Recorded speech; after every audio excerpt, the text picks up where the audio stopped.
Canada first.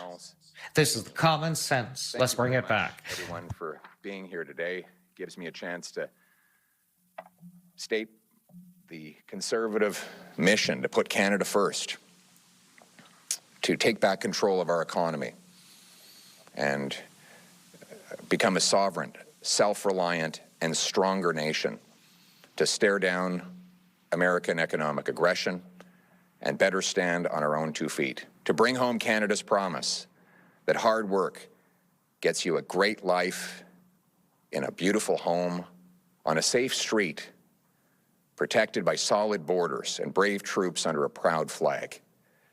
That's our mission. But today I'd like to begin by congratulating, well, I should begin by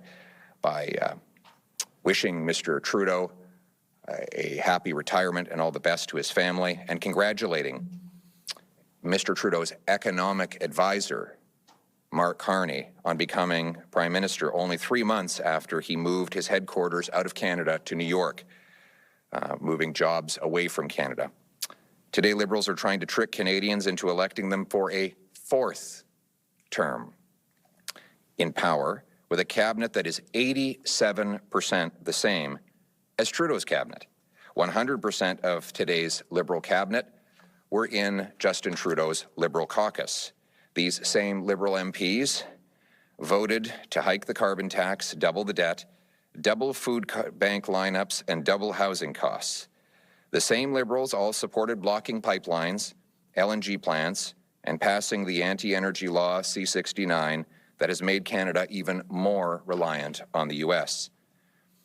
Stephen Guilbeault, for example, the radical anti-development activist twice arrested for climbing buildings illegally to block resource projects, a self-described, and I quote, socialist, has been promoted to be the minister responsible for all of Quebec, but also responsible, according to Mr. Carney, for nature.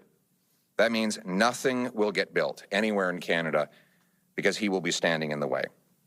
Meanwhile, all of Trudeau's Liberal advisors, Gerald Butts and Tom Pitfield, are now top Carney advisors. They were in attendance today, not even hiding that they're still the ones running the show. The same people who ran Justin Trudeau are now running Mark Carney.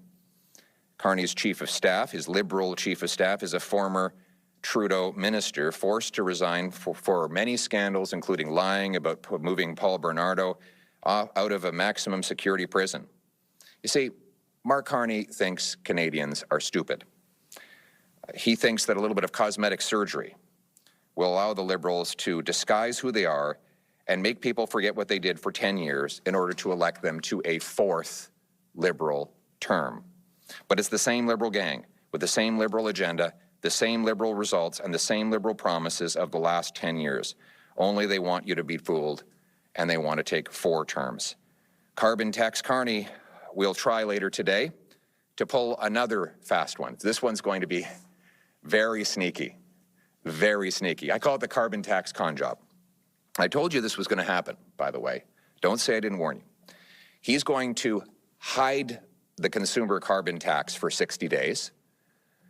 And if he's reelected, he'll bring it back bigger than ever with no rebate.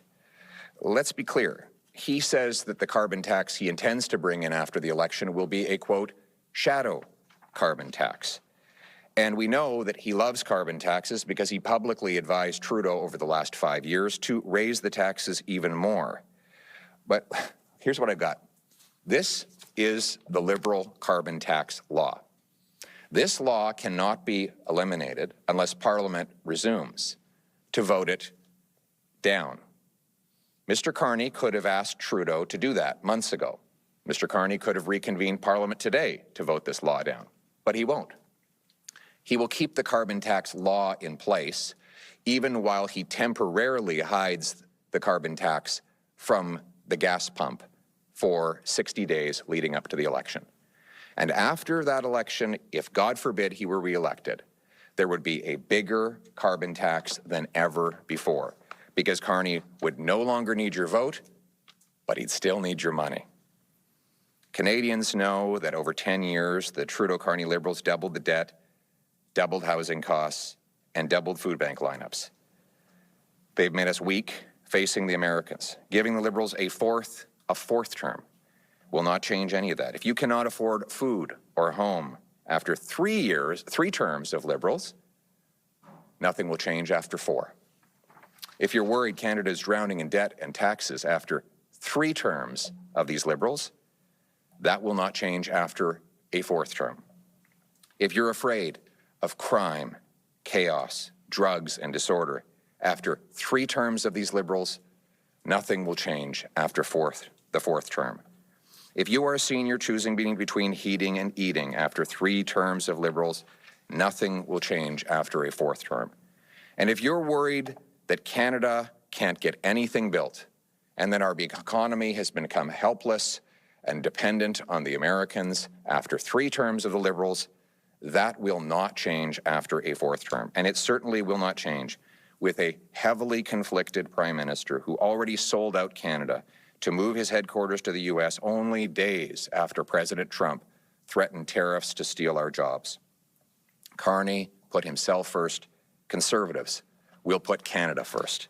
Putting Canada first means taking back control of our economy and relaunching our industries. It means confronting President Trump to his face, hitting back with counter tariffs, but it also means making Canada stronger at home.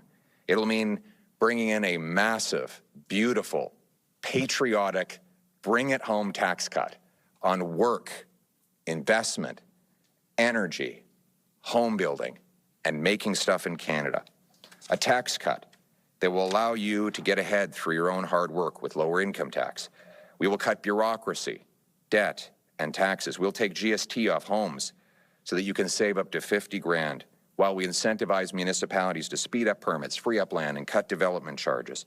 We'll axe the carbon tax forever, for good, and for real.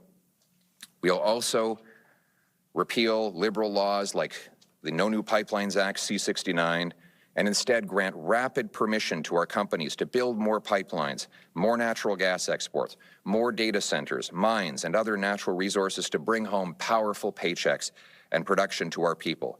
We will carry out the biggest crackdown on crime and drugs in Canadian history. Our borders will be secured, and our military will be strong. We will be self-reliant, sovereign, and stand on our own 2 feet as we stand up to the Americans. To stand up for ourselves, we will reward work, unleash entrepreneurs, harvest resources, make our own goods, trade with each other, build homes for our youth, rebuild our borders and military, honor our history, and raise our flag to restore Canada's promise that anyone from anywhere can achieve anything, that hard work gets you a great life in a beautiful home, on a safe street, protected by solid borders and brave troops under a proud Canadian flag. Canada first. Let's bring it home.